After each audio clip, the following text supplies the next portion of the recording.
इतना लंबा एक जर्नी आपने देखा है और जब आप 3 अटेम्प्ट्स के बारे में बात करते हैं जिसमें मुझे पता चला कि आपने पीटी भी क्वालिफाई नहीं किया। जब पहली बार नहीं हुआ था तो लगा था कि चलो ठीक है एग्ज़ाम है होता है। बट फिर सेकंड टाइम नहीं हुआ, थर्ड टाइम अगर मैंने तीसरे अटेम्प्ट में छोड़ दिया होता तो शायद आज मैं यहाँ नहीं बैठी होती। मेरी रैंक 272 है और मुझे एसडीसी का पोस्ट मिला है जिसे कॉमनली हम एसडीएम कहते हैं बिहार में। और रही बात, आपने एक बात बोली मोटिवेशन की, तो मुझे लगता है कि मोटिवेशन बहुत ही मोमेंटल होता है, वो हमें आधे एक घंटे कर सकता है। आप मोटिवेशन की जगह अपने अंदर डिसिप्लिन लाइए। मैं ये कहूँगी ज़रूर जो भी तैयारी कर रहे हैं कि आप अपने सपनों के साथ कॉम्प्रोमाइज़ मत कीजिए, एक बार और फिर से कोशिश कीजिए और मेहनत करने से हो जाता है। मुझे लगता है कि जो पैसे आप उनके दहेज के लिए इकट्ठा कर रहे हो, वो पैसे से आप उन्हें शिक्षा दो। अब जब वो पढ़ लेंगी तो एक पूरा जनरेशन पढ़ेगा। नमस्कार, मैं हूं अंजलि और आप देख रहे हैं द इंडियन स्टोरीज। हमारे साथ छपरा की बेटी, सारण की बेटी अंकिता हैं। अंकिता डिप्टी कलेक्टर बन चुकी हैं। आपको बता दें कि बीपीएससी 70th का रिजल्ट आ चुका है और उसमें अंकिता ने 272 रैंक लाया है। बातचीत करते हैं, बहुत लंबी संघर्ष की कहानी है, क्या रहा है, कैसे रहा है। सबसे पहले अंकिता, बहुत बहुत बधाई आपको। Thank you so much Anjali. सबसे पहले आप अपने बारे में बताएं। एक चीज़ और मैं मेंशन करना चाहूँगी, मैंने बहुत सारे बीपीएससी, बहुत सारे यूपीएससी जो कैंडिडेट्स होते हैं जिन्होंने परीक्षा क्वालिफाई की होती है, उनके मैंने इंटरव्यू किए हैं। लेकिन आज का ये वीडियो बहुत स्पेशल है क्योंकि जिस फ्रेम में आप अंकिता को देख रहे हैं, अंकिता मेरी बचपन की दोस्त हैं और ये मेरे लिए एक बहुत प्राउड की बात है कि आज मैं इनका इंटरव्यू कर रही हूँ। तो अंकिता, सबसे पहले आपने इसके पहले कितना अटैम्प्ट दिया, इसके बारे में बात कर लेते हैं, बताइए। अटेम्प्ट्स तो मैंने 4 दिए हैं, बट मैं भी ये कहना चाहूँगी कि मेरे लिए भी अंजलि को इंटरव्यू देना is a big thing, very big deal. क्योंकि ये मेरी बचपन की दोस्त है, हम दोनों ने एक स्कूल में एक साथ एक बेंच पे बैठ के पढ़ाई की है और आज मैं इसे इंटरव्यू दे रही हूँ, ये मेरे लिए बहुत खुशी की बात है। अभी तक आपको बहुत सारे लोगों ने बधाइयाँ दी, आपको बहुत कॉन्ग्रेचुलेट किया। लाइफ बहुत चेंज हो जाती है जब आपका रिजल्ट आता है, जब आपका रोल नंबर मैच हो जाता है। अंकिता को अभी कैसा महसूस हो रहा है रिजल्ट आने के बाद? अभी तो रिज़ल्ट आए 10 दिन से ज़्यादा हो चुके हैं, तो मैंने प्रोसेस कर लिया है। बट शुरुआत के 3-4 दिन तक मुझे ऐसा ही लगता था कि क्या वो अभी भी, मतलब मैं ऐसे पीडीएफ में बार बार अपना रोल नंबर डाल के चेक करती थी कि मेरा ही रोल नंबर है ना, मेरा ही नाम है ना। क्योंकि वो इंसान प्रोसेस नहीं कर पाता है कि कल तक अभी इतनी एनजाइटी, इतना स्ट्रेस कि क्या होगा नहीं होगा, और एकदम से मुझे जो पोस्ट चाहिए था वो मिल गया। मैं तो बहुत ही ज़्यादा डरी हुई थी, मुझे बस था कि किसी तरह पीडीएफ लिस्ट में नाम आ जाए। क्योंकि बहुत मेहनत थी, बहुत लंबा प्रोसेस होता है, 3 स्टेजेस होते हैं एग्ज़ाम के। बट मेरे घर पे सब इतने कॉन्फिडेंट थे कि वो एकदम कैमरा खोल के बैठे हुए थे कि इसका तो हो जाएगा और हम वो मोमेंट रिकॉर्ड करेंगे। बट जब मैंने अपना रोल नंबर डाला पीडीएफ में तो मैं तो रोने लग गई। मैं बहुत बहुत देर तक, मैं आधे घंटे तक तो रोते ही रह गई। मुझे प्रोसेस ही नहीं हो रहा था कि हाँ मतलब मेरा हो गया है रिज़ल्ट। बिल्कुल। कौन सा रैंक आया और कौन सा पोस्ट आपको मिला है, इस बारे में मेंशन कर देते हैं। मेरी रैंक 272 है और मुझे एसडीसी का पोस्ट मिला है जिसे कॉमनली हम एसडीएम कहते हैं बिहार में। बहुत अच्छा आपका क्वालिफिकेशन रहा है, एजुकेशनल बैकग्राउंड रहा है, आपको गोल्ड मेडल भी मिला हुआ है। थोड़ा इस बारे में भी बात कर लेते हैं कि आपका जो बैकग्राउंड है, आपने कहाँ से पढ़ाई की है और कैसे आप आगे बढ़ी हैं। मेरी स्कूलिंग सरस्वती शिशु विद्या मंदिर छपरा से हुई है और उसके बाद फिर मैंने अपना ग्रेजुएशन पटना वुमेंस कॉलेज से किया था। वहीं पे मुझे गोल्ड मेडल मिला था, मैं यूनिवर्सिटी टॉपर रही थी। फिर मैंने अपना पोस्ट ग्रेजुएशन कंप्लीट किया, फिर मैंने यूजीसी नेट क्वालिफाई किया 3 बार। और उसके बाद फिर मैंने 2022 में सिविल सर्विसेज की तैयारी शुरू की। इतना लंबा एक जर्नी आपने देखा है और जब आप 3 अटेम्प्ट्स के बारे में बात करते हैं जिसमें मुझे पता चला कि आपने पीटी भी क्वालिफाई नहीं किया और चौथे अटेम्प्ट्स में आपने डायरेक्टली एसटीसी का पोस्ट आपको मिला। फेलियर से कैसे डील करते हैं अंकिता, अगर कोई आपसे जानना चाहे? क्योंकि एक बार कोई फेल करे समझ आता है, 2 बार कोई फेल करे समझ आता है, तीसरी बार में लोग हिम्मत हार जाते हैं और शायद पढ़ाई भी छोड़ देते हैं। फेलियर से कैसे आपने डील किया? जब पहली बार नहीं हुआ था तो लगा था कि चलो ठीक है एग्ज़ाम है होता है। बट फिर सेकंड टाइम नहीं हुआ, थर्ड टाइम तो मैं ना अपनी लाइफ में थ्रू आउट पढ़ाई में अच्छी रही थी और मैंने कभी फेलियर नहीं देखा था। तो मेरे लिए फेलियर एक्सेप्ट करना और उसको एक्सेप्ट करके आगे बढ़ना बहुत मुश्किल था। But I was so lucky and मैं अभी भी मानती हूँ मैं बहुत लकी हूँ कि मेरी फैमिली और फ्रेंड्स, स्पेशली पापा, सबका बहुत भरोसा था। जब तीसरे बार नहीं हुआ तो लगा कि छोड़ देती हूँ, पीएचडी कर लेती हूँ या कुछ और करियर ऑप्शन चुन लेती हूँ। पर उन्हें भरोसा था कि नहीं, तुम कर लोगी, तुम एक बार और कोशिश करो अच्छे से।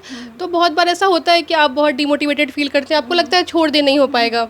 पर मैं ये कहूँगी ज़रूर जो भी तैयारी कर रहे हैं कि आप अपने सपनों के साथ कॉम्प्रोमाइज़ मत कीजिए, एक बार और फिर से कोशिश कीजिए और मेहनत करने से हो जाता है। जब हम क्योंकि हम इसी सोसाइटी में रहते हैं और जब हम बार बार फेल होते हैं ना, इतने अच्छे बैकग्राउंड के बाद, इतने अच्छे क्वालिफिकेशन के बाद, तो लोग अभी जो आपको कॉन्ग्रेचुलेट कर रहे होंगे, कहीं न कहीं आपको टॉन्ट भी कहीं न कहीं दे रहे होंगे, क्योंकि मुझे पता चला आप गाँव में रह के पढ़ाई कर रही थी।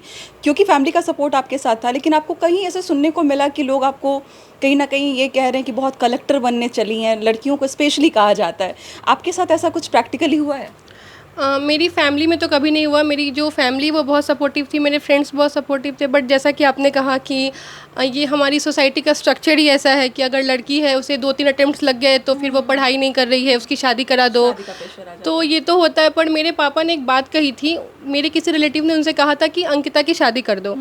तो उन्होंने कहा कि उसे जितना पढ़ना है वो पढ़ेगी, और जब तक उसकी नौकरी नहीं होगी उसकी शादी नहीं होगी। अरे वाह! जब तक वो खुद नहीं बोलेगी कि हाँ अब पापा हो गया, मतलब मुझसे नहीं होगा सच में, या फिर जब तक वो नौकरी नहीं कर लेगी। तो मुझ पे कभी शादी का प्रेशर नहीं था। बट हाँ, टॉन्ट्स तो आते थे, वो सबको आते हैं।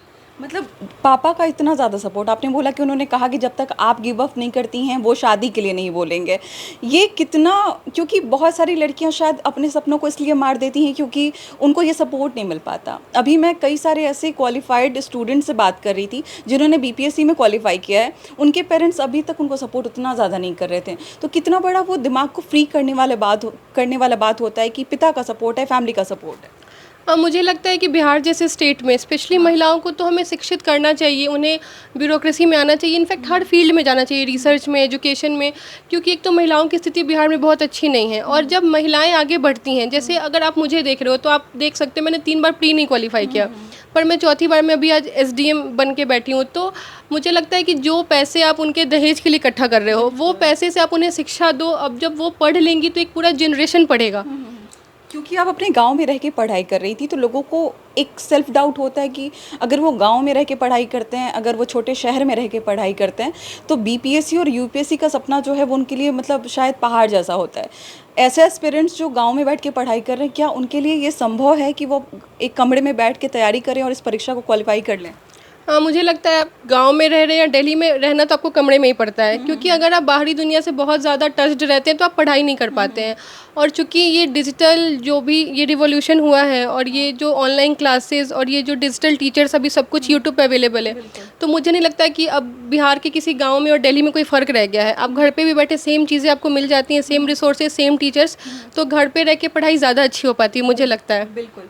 अंकिता, ये जो हम बीपीएससी के बारे में बात करते हैं, बिहार पब्लिक सर्विस कमीशन के बारे में, इसका प्रोसीजर, क्योंकि मैं काफ़ी सारे लोगों से पूछती हूँ कि पीटी, मेंस, फिर इंटरव्यू तक आप जाते हैं, एक बहुत लंबा सा एक आप प्रोसेस जो प्रोसीजर होता है उसको आप देखते हैं। बहुत पेशेंस भी चाहिए होता है, इमोशनली आपको बैलेंस रहना पड़ता है, फिजिकली आपको बैलेंस रहना पड़ता है।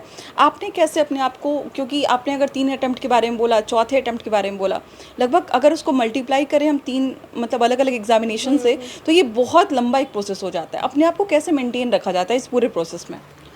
मुझे लगता है कि मेरे लिए जो था, मैं थोड़ा सा मतलब पूजा पाठ में विश्वास रखती हूँ। मैं बहुत ज़्यादा ऐसे मंदिर जाने वाली तो नहीं हूँ, हाँ, बट मैं थोड़ी स्पिरिचुअल हूँ। तो मुझे जो सबसे ज़्यादा पावर होता था, इनफैक्ट जब रिज़ल्ट आने वाला था तब भी मेरे फ़ोन में यूट्यूब पे हनुमान चालीसा ही बज रहा था। अच्छा। तो मुझे हनुमान चालीसा, मुझे ऐसा लगता है कि मैं अगर वो पढ़ लूँ तो मेरे सारे जो भी नेगेटिव थॉट्स है वो चले जाते हैं। तो अगर आप तैयारी कर रहे हैं तो आप अपने आसपास एक पॉजिटिव इंसान या कुछ भी एक ऐसी हॉबी रखिए जो आपके स्ट्रेस को रिलीज़ करे, या एक ऐसा इंसान जो आपकी वो रोज़ की शिकायतें छोटी छोटी कि मॉक में नंबर नहीं आ रहे हैं, पढ़ाई नहीं हो रही है, रिवीजन नहीं हो रहा है, उसको वो पेशेंटली सुने और उसको समझे, वो उसे बहाने ना समझे। जी, एग्जैक्टली। तो आपके पास एक पॉजिटिव मतलब 1 या 2 एटलीस्ट लोग होने चाहिए, एक अच्छी हॉबी होनी चाहिए जो आपके स्ट्रेस को रिलीज़ करने में आपका हेल्प करे। जिस समय में हम इस वक्त हैं वहाँ पे बहुत सारा डाइवर्जन है। हम सोशल मीडिया इस्तेमाल करते हैं, हम उसमें मतलब अगर रील्स अगर आप देखना शुरू करें, स्क्रीन टाइम बहुत ज़्यादा होता है।